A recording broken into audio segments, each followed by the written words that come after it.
नमस्कार दोस्तों, स्वागत है आप सभी का हमारे चैनल सुविद्या में।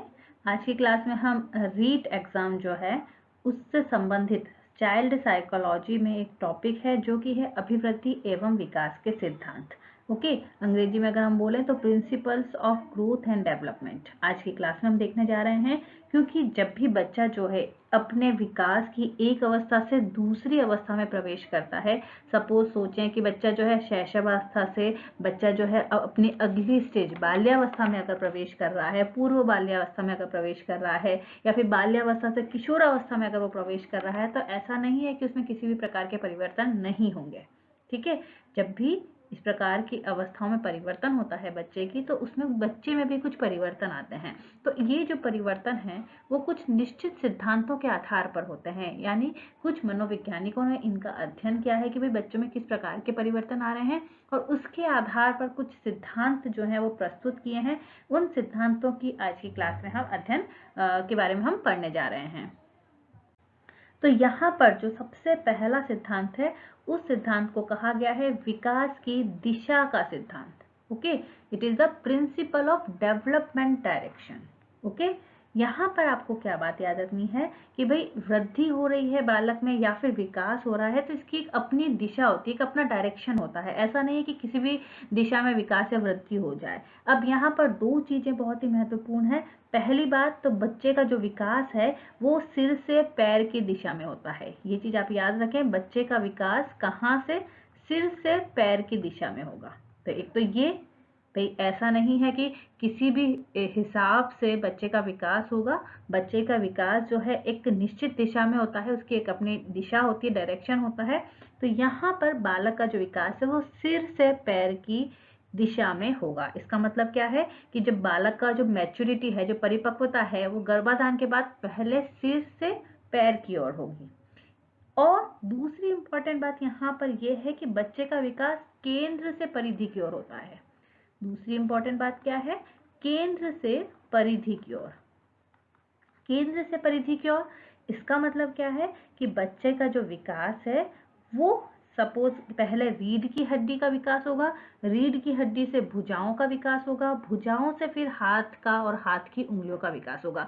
यानी पहले सेंटर का जो पोर्शन है उसका विकास होगा और वहां से फिर परिधि की ओर विकास होना शुरू हो जाएगा। तो ये दो चीजें इंपॉर्टेंट है विकास की दिशा का सिद्धांत। ठीक है, अब यहाँ पर देखिए, बच्चे का पहले सिर का विकास होता है, उसके बाद पैर का विकास होता है। इसी प्रकार से जब बच्चा जो है सीख रहा होता है, अपना मूवमेंट सीख रहा होता है, तो बच्चा पहले सिर हिलाना सीखता है, उसके बाद उसको उठाना सीखता है, फिर धीरे धीरे वो बैठना सीखता है, उसके बाद वो खड़ा होना सीखता है। तो यहाँ पर भी विकास जो है सभी बच्चों में लगभग इसी प्रकार से होता है।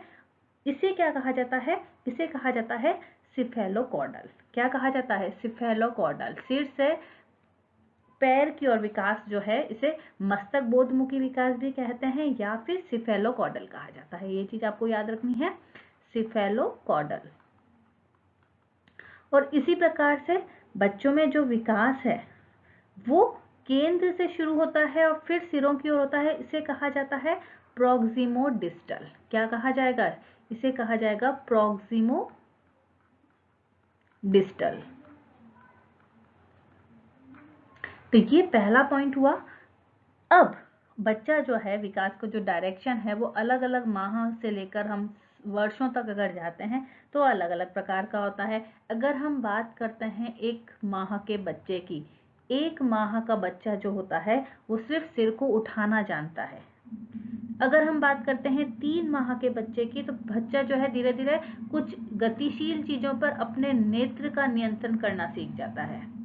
अगर हम बात करते हैं बच्चे के 5वें माह की, तो बच्चा जो है वो 5वें माह में सहारा देने पर बैठने लगता है। अगर हम बात करते हैं बच्चे के 8वें माह की, तो वो सहारा लेकर खड़ा होने लगता है। 90वें माह में बिना सहारे के वो खड़े होने लगता है। 1 वर्ष में बच्चा बिना सहारे के चलने लग जाता है।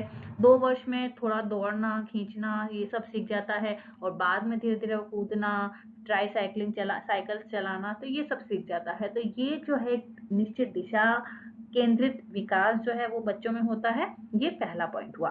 दूसरा पॉइंट है वृद्धि और विकास की गति एक सी नहीं रहती। ओके, इसका मतलब क्या है कि भाई विकास होता है, कंटिन्यूस होता है, बच्चे का जन्म से लेकर मृत्यु पर्यंत विकास जो है वो चलता रहता है, लेकिन उसकी जो गति है या फिर हम कह सकते हैं उसकी जो दर है वो एक सी नहीं रहेगी। कैसे हम अगर बात करते हैं तो देखिए, शैशवावस्था में थोड़ी बच्चों में जो विकास की गति है वो तीव्र होती है, लेकिन धीरे धीरे वो मंद हो जाती है। फिर किशोरावस्था में वापस ही विकास की गति बढ़ती है, उसके बाद फिर धीरे बढ़ जाती है। तो इस प्रकार वृद्धि और विकास में समय के साथ कुछ कुछ परिवर्तन आते रहते हैं। तीसरा है विकास क्रम का सिद्धांत। अब विकास क्रम का सिद्धांत का मतलब क्या है कि बच्चे का जब विकास है वो भी एक क्रम में होता है, एक सीक्वेंस में होता है। सीक्वेंस में होता है यानी पहले हर एक बच्चे का गर्भावस्था का समय होगा, फिर शैशवावस्था का समय होगा, फिर बाल्यावस्था का समय होगा, किशोरावस्था का समय होगा। तो ये एक सीक्वेंस है। अगर बच्चा भाषा का विकास कर रहा है, भाषा सीख रहा है, तो सबसे पहले लिसनिंग, स्पीकिंग, रीडिंग और राइटिंग, LSRW हम सभी इस चीज से परिचित हैं। तो यहाँ पर भी एक क्रम जो है, एक सीक्वेंस जो है वो हमें दिखाई देती है विकास क्रम के सिद्धांत के अनुसार। भाषा के विकास में भी बच्चा पहले सुनेगा, फिर बोलेगा, फिर पढ़ेगा और फिर लिखेगा। तो ये एक निश्चित क्रम को बताता है। अगला महत्वपूर्ण जो सिद्धांत है वो है परस्पर संबंध का सिद्धांत। परस्पर संबंध का सिद्धांत का मतलब क्या है कि बालक का विकास जो है उसके सभी स्वरूप एक दूसरे से संबंधित होते हैं। बच्चे का शारीरिक विकास, बच्चे का मानसिक विकास, सामाजिक या संवेगात्मक विकास आपस में को रिलेटेड रहते हैं। इसका मतलब क्या है कि अगर बच्चा शरीर से स्वस्थ है तो उसका मानसिक स्तर भी अच्छा होगा, अगर मानसिक स्तर अच्छा है तो सामाजिक कार्य करने में भी आगे रहेगा। तो इन सभी का परस्पर संबंध है, म्यूचुअल इंटर रिलेशनशिप है, यहाँ पर ये बात है। अगला पॉइंट है निरंतर विकास का सिद्धांत। ठीक है, the principle of continuous development, यानी बच्चे का जो विकास है वो हमेशा निरंतर चलता रहता है, अविराम गति से चलता रहता है। भाई माँ के गर्भ से ये विकास की प्रक्रिया शुरू होती है और मृत्यु तक चलती रहती है। अगला है एकीकरण का सिद्धांत। एकीकरण का सिद्धांत यानी प्रिंसिपल ऑफ इंटीग्रेशन। इसका मतलब क्या है कि बालक पहले संपूर्ण अंगों को, फिर अंगों के भागों को चलाना सीखता है। ठीक है, इसका मतलब क्या है कि बच्चा पहले हाथ को चलाना हिलाना सीखेगा और धीरे धीरे हाथ की उंगलियों को हिलाना सीखेगा। तो ये एकीकरण का सिद्धांत हो जाएगा। अगला पॉइंट है विकास लंबवत नहीं होता है, विकास जो है वो चक्राकार होता है। इसका मतलब क्या है कि बच्चे का जो विकास है वो सिर्फ एक लंबवत नहीं होगा, बच्चे की हाइट बढ़ रही है। ठीक है, तो ऐसा नहीं है कि लंबाई में वृद्धि हो रही तो उसकी चौड़ाई में वृद्धि नहीं होगी, कम होगी भले उस कंपैरिजन में, जैसे लंबाई बढ़ रही है, लेकिन ये रेखीय ना होकर वर्तुलाकार होता है।